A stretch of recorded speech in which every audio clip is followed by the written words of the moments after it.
E o norte de hoje, da aula de hoje, é etnocentrismo e diversidade cultural e algumas características legislativas acerca daquilo que é discriminar ou não uma, uma cultura dentro de um contexto social. Nós sabemos bem que a cultura, de uma maneira geral, ela aborda os valores, os costumes, né, os hábitos de uma determinada comunidade. E no decorrer do nosso crescimento, no decorrer do nosso amadurecimento, a gente vai perceber que tudo aquilo que pode vir a ser certo ou errado, de acordo com a nossa interpretação de mundo, né, é reconhecida como etnocentrismo. Né? Etnocentrismo no sentido de que nós passamos a compreender as ideologias, as crenças existentes de todo mundo, né, através da percepção da cultura cujo qual nós fomos educados.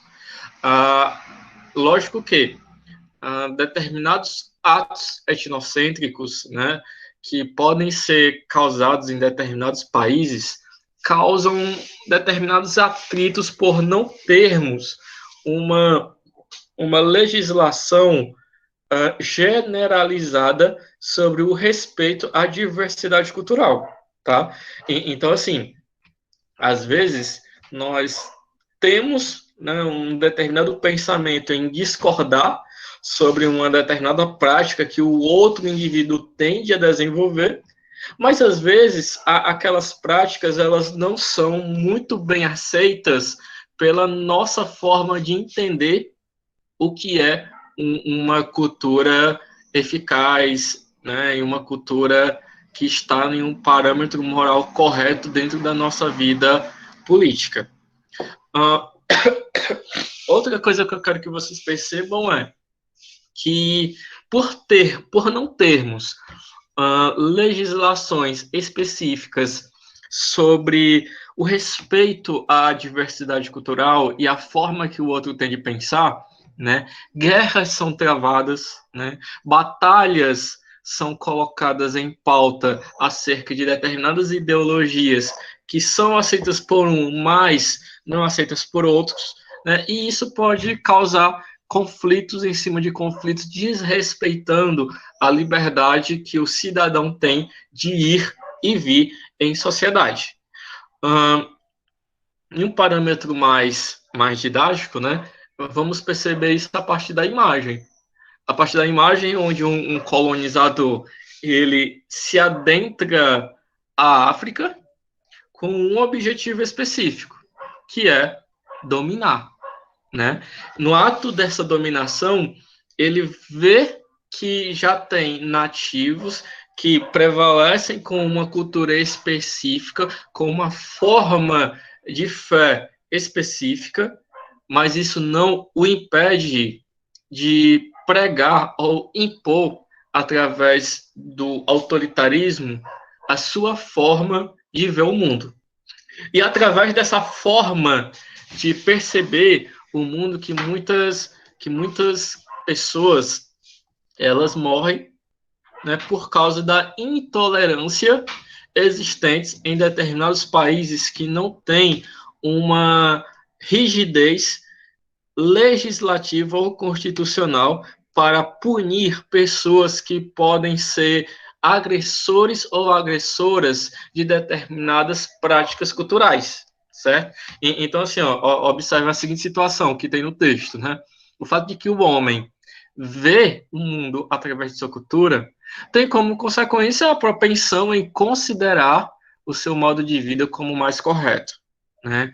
E a gente sabe que só porque o outro em si ele tem uma divergência cultural ou um pensamento divergente do meu, isso não quer dizer que eles sejam más pessoas, não, muito pelo contrário, né? Como, por exemplo, quando a religião em si, ela foi fundada, eu digo religião como todo, e a expressão religião ela foi fundada, o objetivo principal era ligar todos os povos através da paz, harmonia e liberdade.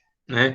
E dentro do contexto de amadurecimento da civilização, nós percebemos que essa ideia ela meio que está distorcida. Por quê? Porque sempre tem uma religião querendo dizer que a sua é a correta, é a que tem é a que tem a verdade absoluta, é a que, de alguma forma, faz com que todas as pessoas, né, ganhem a salvação, quanto, na verdade, né, a verdadeira religião que todos nós, em si, devemos seguir é qual? É aquela religião que nós, enquanto seres humanos, nos sentimos bem.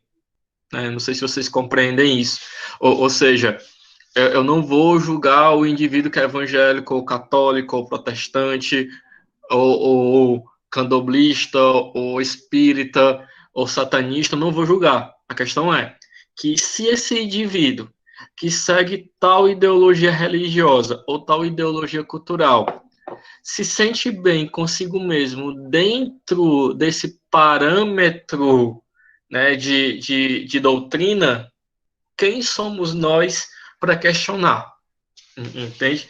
Nós somos apenas pessoas que, de uma forma direta, fomos educados por um grupo cultural já formado e que a nossa única obrigação enquanto seres sociais é pregar, de alguma forma, o bem-estar social para com o Estado, para com a sociedade, para com o coletivo. Tá? Continuando a leitura, você vai percebendo que tal tendência, denominada etnocentrismo, ela é responsável, em seus casos extremos, pela ocorrência de numerosos conflitos sociais, né? É só pegar o exemplo lá da Palestina, né?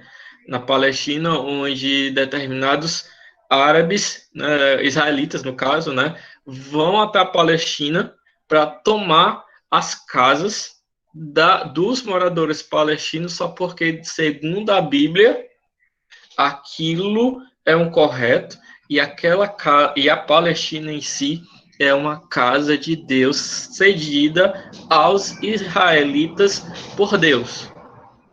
Eita, Josiane, tu foi lá a fundo na atualidade, né? Foi para vocês perceberem uma coisa.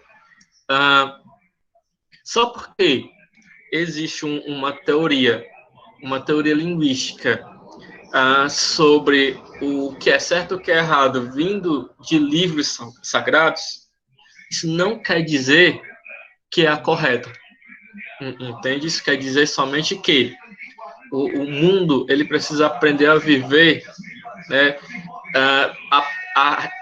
aprender a viver respeitando todas as diferenças sociais, todas as diferenças culturais que existem na sociedade como um todo. Tá?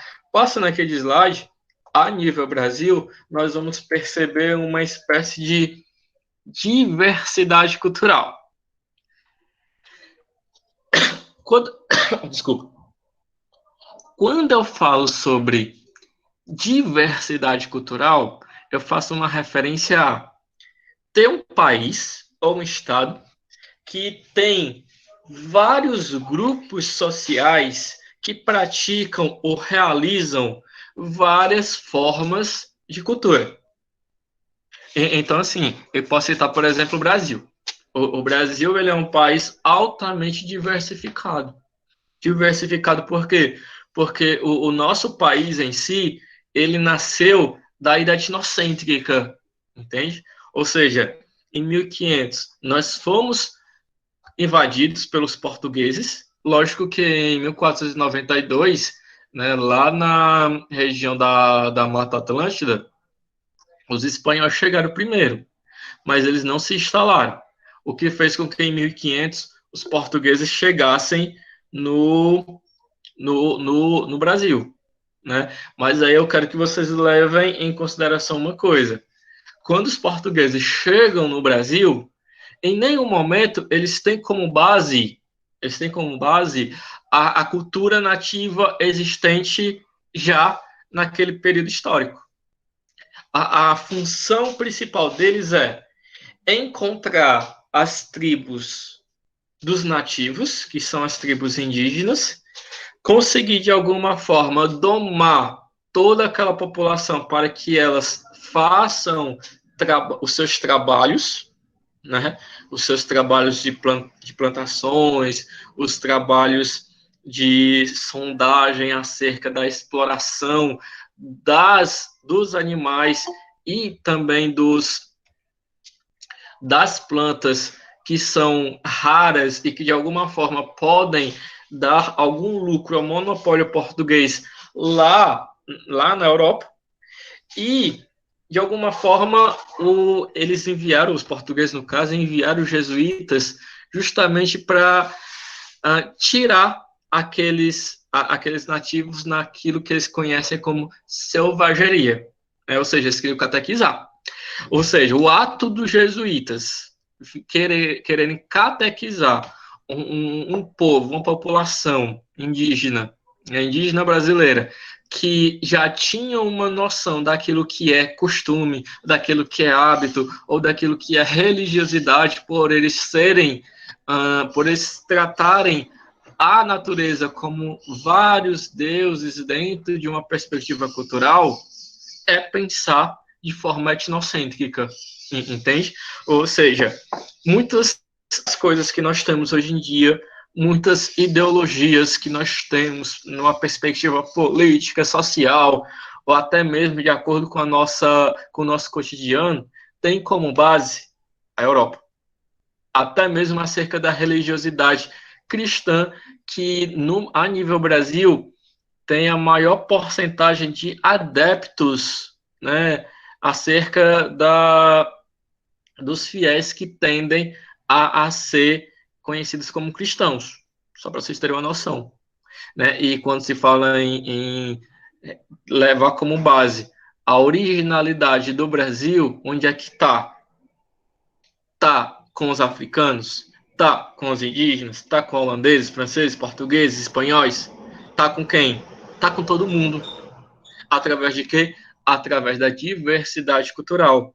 Por isso que o Brasil ele se tornara um país miscigênico, entende? Que é um país que teve como base cultural, né, como base cultural, todas as culturas ou formas de vida que os colonizadores trouxeram para o nosso mundo, entende? Só para vocês terem uma ideia, só para vocês perceberem um pouco, né? Ainda fazendo uma referência ao que o texto coloca, as ciências sociais, ela vai estudar isso, né? Ela vai estudar todas as formas culturais existentes na sociedade em um país de forma específica e, através desses estudos, eles vão desenvolver comparações. E a ideia inicial das ciências sociais é fazer com que essas comparações causem reflexões sobre a verdadeira origem social e política de cada cultura existente na nossa sociedade. Tá ok? Aqui no chat alguém falou justificando. Alguém avisa para a Luana depois que eu vou justificar a falta dela, tá certo? Só para ela ficar mais segura.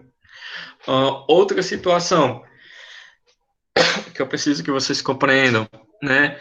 Que ainda a nível Brasil, quando se fala, por exemplo, em adeptos religiosos ou das culturas religiosas existentes na nossa sociedade, nós vamos perceber que muitos preconceitos e discriminações, até mesmo racismo em si, são causados somente por aquelas pessoas praticarem a sua cultura de origem. Né? Ou seja, como no nosso país nós temos como religião, a nível de números, nós temos a religião cristã como maior religião do Brasil, quando se vai fazer uma referência a religiões minoritárias no nosso país, como, por exemplo, o espiritismo, o candomblé, o banda, as pessoas elas tratam essas religiões como religiões perigosas, religiões que vão contra a moral ou contra os ensinamentos educacionais do cristianismo como um todo, né? Como, por exemplo, a ideia do candomblé, né, não ser tão bem vista por algumas pessoas que são adeptos aos cristãos, ao cristianismo. Sabe por que isso acontece? Porque muitas pessoas, elas primeiramente não conhecem a origem da religião em si. Muitas pessoas, elas não conhecem o significado que cada santo, que cada pai de santo, que cada mãe de santo, que cada deus, que cada deusa tem para as pessoas que seguem o candomblismo, entende? Então, assim, o que é que nós acabamos que compreendendo, né? Que por causa dessa pequena ignorância do ato de não conhecer aquilo que é diferente, preconceito, discriminação passam a acontecer constantemente na nossa sociedade, tá? Mas só vou falar uma coisa para vocês, mas sabe por que esses preconceitos e discriminações vêm a acontecer? É que nem eu coloquei no alerta aqui, é porque essas pessoas que discriminam ou que têm preconceito é porque elas têm medo que a sua religião ou a sua forma de ver o mundo ou a sua cultura de alguma forma seja desrespeitada e desconsiderada pelo outro. Entende? Alguém ia falar alguma coisa?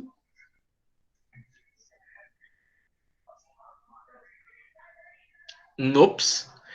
Gente, até aqui vocês estão compreendendo direitinho? Querem que eu explique novamente algum ponto? Me falem no chat.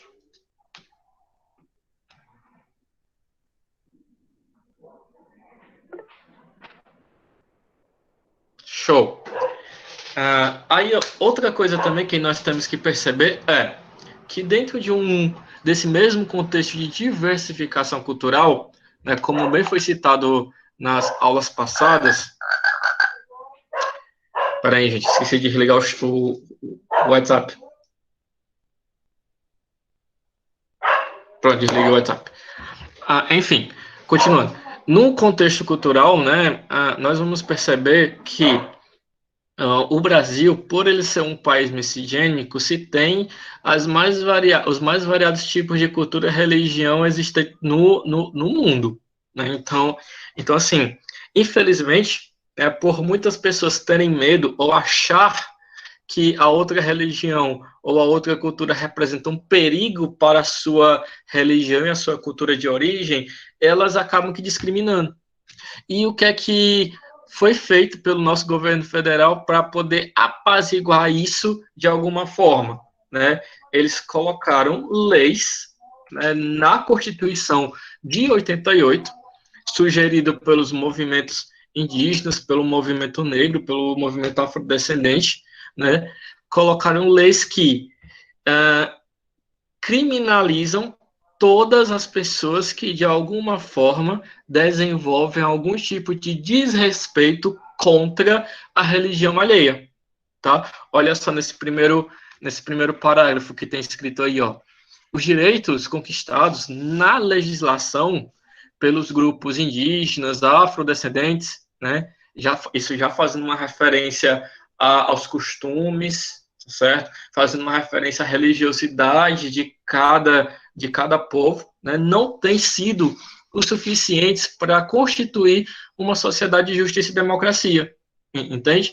Então, assim, nós vivemos em uma sociedade onde precisamos insistir que os direitos de todos sejam respeitados de forma igualitária. Porque se esses direitos não forem respeitados de forma igualitária, né, o que vai ser causado dentro da estabilidade política do Estado, desigualdade social. E essa desigualdade social vai acontecer por causa da discriminação racial, por causa da discriminação cultural, por causa da discriminação de classe, e muitas vezes somente por causa do julgamento que a pessoa faz antes mesmo de conhecer a origem de determinadas culturas ou de determinados povos. Entende? Outra coisa também, outra situação, né, que acaba aqui definido como um dos engates para a desigualdade social no que diz respeito à desigualdade de raça é a questão, né, do preconceito, literalmente preconceito de raça. Né? Quando eu falo sobre, no Brasil, né, ter cotas de negros para a inserção na universidade ou até mesmo a inserção em determinadas empresas, eu não estou sendo injusto para com a raça branca. Em nenhum momento eu estou sendo injusto. Por quê? Porque essas pessoas que, de alguma forma, né, vão utilizar essas cotas raciais, elas não vão utilizar porque querem. Elas vão utilizar porque o Brasil como todo, né, através do branco europeu que dominou o nosso país, escravizou, castigou, matou, entende? E só libertou com a Lei Áurea, não por causa do senso de humanidade que a princesa Isabel teve. Não, não foi por causa disso. Entende? Nós sabemos muito bem que a assinatura da Lei Áurea ela foi um tratado para, de alguma forma, estreitar os laços comerciais entre o Brasil e a Inglaterra. Porque a Inglaterra estava vivendo o período da Revolução Industrial e, por causa disso, né, por causa desse crescimento constante econômico e capitalista, eles já tinham abolido a escravatura e o Brasil queria negociar com a Inglaterra, ó, gente. Mas a Inglaterra foi esperta e disse: ó, você quer negociar comigo? Você negocia. Mas liberte os seus escravos. Né? O Brasil ele se prendeu até 87. Né? Em 88, sob pressão dos governadores das províncias, a princesa Isabel não teve outra escolha a não ser libertar os escravos. Entende? E qual o problema? Que faz com que esses dados sobre a pobreza extrema venha se repetindo no decorrer dos anos. Simples, qual o problema? Que quando esses ex-escravos foram para as capitais tentar a vida, eles foram nada mais nada menos do que rejeitados. Eles não foram rejeitados porque não sabiam realizar as atividades empregatícias. Eles foram rejeitados por causa da cor. Entende? Tanto é que, por causa disso, desde 88 até hoje, o Brasil ele passa por um desequilíbrio econômico e racial gigantesco. Onde que, se você vai em uma escola particular, né, de referência, como, por exemplo, Farias Brito, ali de Sá, que tem lá em Fortaleza, você não vê uma sala de aula, né, totalmente diversificada e miscigênica. Você vê uma sala de aula cuja maioria dos indivíduos são filhos de donos de grandes empresas e são brancos. Entende a situação? Mas, José, tu tá dizendo que o branco, ele não pode ser pobre? Ele é pobre também. Mas só que eu não estou dizendo ou generalizando. O que eu estou falando é, existe o branco na extrema pobreza, existe o negro na extrema pobreza. E no decorrer dos anos, a extrema pobreza, graças às políticas públicas, ela vem diminuindo. Mas só que ela vem diminuindo de uma forma totalmente desigual. Em qual sentido? Observe o gráfico de 2004 para 2012. 2004, a extrema pobreza estava com 4,1%. Em 2012, diminuiu, foi para 2,2%. Em 2004, a extrema pobreza para com os negros, estava em 11,2%. No 2012, diminuiu, foi para 4,9%. Mas vocês perceberam a questão do desequilíbrio econômico existente na diminuição dessa pobreza? O branco ele pode não ser rico, mas também, quando ele sai da extrema pobreza, ele tem mais oportunidades empregatícias do que o negro, simplesmente por causa do pré-julgamento que muitas pessoas ainda têm hoje em dia somente por causa da cor do indivíduo. Só para vocês terem uma noção, entende? Eu acho que uma pessoa branca talvez nunca vai passar por isso, né? Ou talvez se tiver passado, né, são poucas as pessoas. Você ir para qualquer canto e você ser vistoriado pela polícia somente por causa da cor ou por causa da forma que você se veste, entende?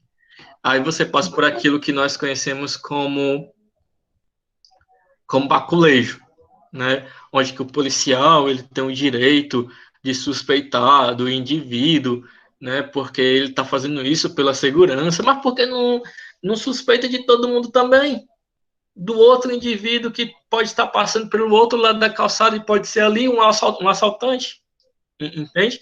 É só para vocês terem uma noção de como o Brasil, querendo ou não, ele passa a ser desigual por causa do senso cultural originário da colonização até hoje. Ah, alguém falou aqui no chat. E a mobilidade social também só vem caindo, né?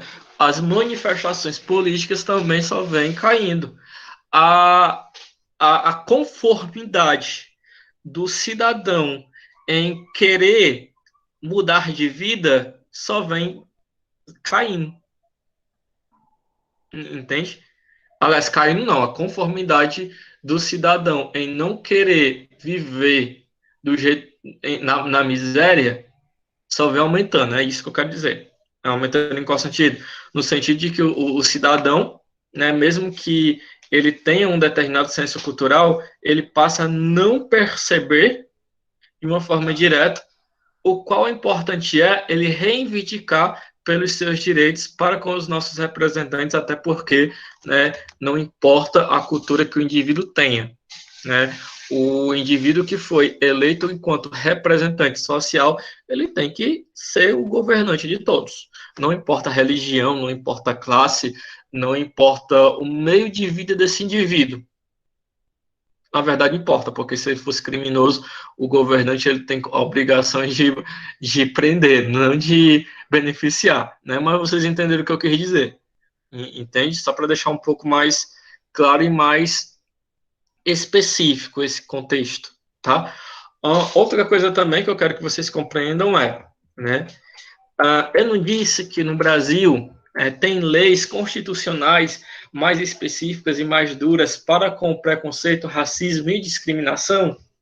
O racismo é um, entende? O racismo, se você foi vítima de racismo, né, você pode fazer uma referência à Lei 7.716, né, que foi sancionada, que foi promulgada em 5 de janeiro de 89, e está na Constituição de 88, tá? Que é justamente uma lei que, de alguma forma, é contra qualquer tipo de preconceito de raça ou de cor, né? Só para vocês terem uma noção. O indivíduo que, de alguma forma, né, for flagrado causando, cometendo esse delito que é discriminar ou ser racista com alguém, ele é punido, né? E essa punição pode induzir ele a uma reclusão de 1 a 3 anos, né? E uma multa gigantesca, né? Então, assim, outra coisa também, outra situação que faz uma referência à questão de discriminação e à questão de racismo. Se alguma empresa, né, ou se algum tipo de página de internet referente à rede social ou alguma página de internet comercial fazer algum tipo de apologia nazista a nível Brasil, esse indivíduo ele é preso, o dono da empresa é preso, né, o responsável pela comercialização e distribuição desses símbolos é preso e eles são reclusos de 2 a 5 anos de prisão mais multa. Né? Ou seja,